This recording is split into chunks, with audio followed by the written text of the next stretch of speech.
आपका स्वागत है हमारे चैनल नेक्स्ट 9 न्यूज़ पर। मेरा नाम है दीपक गुप्ता। बात करेंगे महाराष्ट्र के सियासी संकट के बाद जो हालात बदले, उन हालातों में सबसे ज़्यादा चर्चाओं में ठाकरे परिवार के कुछ नाम रहे, जिनमें तेजस ठाकरे, आदित्य ठाकरे और साथ ही साथ रश्मि ठाकरे भी रहे। रश्मि ठाकरे ने पुरजोर कोशिश करी थी उद्धव ठाकरे की कुर्सी बचाने की, लेकिन कुर्सी तो नहीं बची और साथ ही साथ परिवार के साथ साथ पार्टी भी टूटती नजर आई। परिवार की बात हमने इसलिए रखी क्योंकि राज ठाकरे एक समय पर जब शिवसेना से अलविदा लेते नजर आए थे, विदाई लेते नजर आए थे, तो ठाकरे परिवार, जो उद्धव ठाकरे के भाई, चचेरे भाई राज ठाकरे, वो अलग हो गए थे। वो सबने देखा था कि जब परिवार ही टूटता है तो पार्टी के लोग उसका फ़ायदा उठाते हैं और विपक्ष भी उसका फ़ायदा उठाती है। आज के समय में जो नज़दीकियाँ बढ़ी हुई हैं राज ठाकरे की शिंदे और फडणवीस से बढ़ी हुई हैं।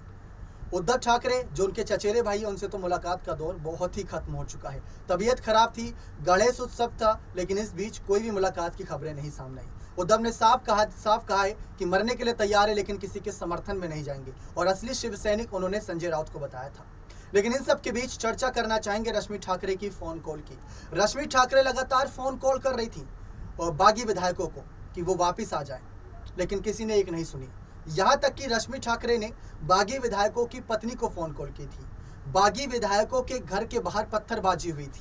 बागी विधायकों पर धोखेबाजी और साथ ही साथ गद्दारी जैसे शब्द का इस्तेमाल किया गया था। अब सोचिए उनके परिवार पर क्या बीती होगी।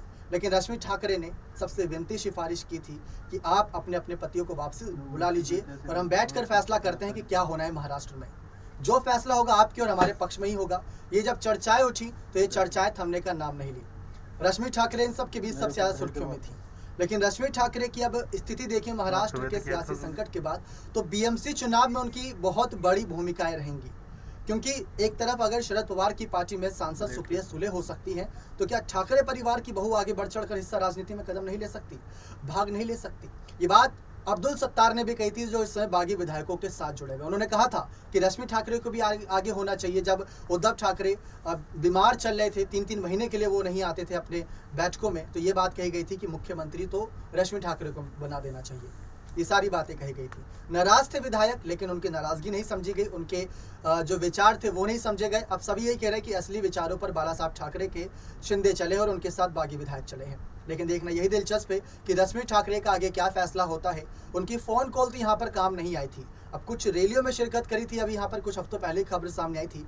लेकिन क्या बीएमसी चुनाव से पहले रश्मि ठाकरे एक्टिव होंगी, या फिर वो उद्धव और आदित्य के साथ नहीं बल्कि उनके पीछे ही उनको हौसला अफजाई करती नजर आएंगे इस बीएमसी चुनाव में? देखना यही दिलचस्प रहेगा। बने रहे चैनल के साथ ऐसी और बड़ी खबरों के लिए। बहुत बहुत धन्यवाद।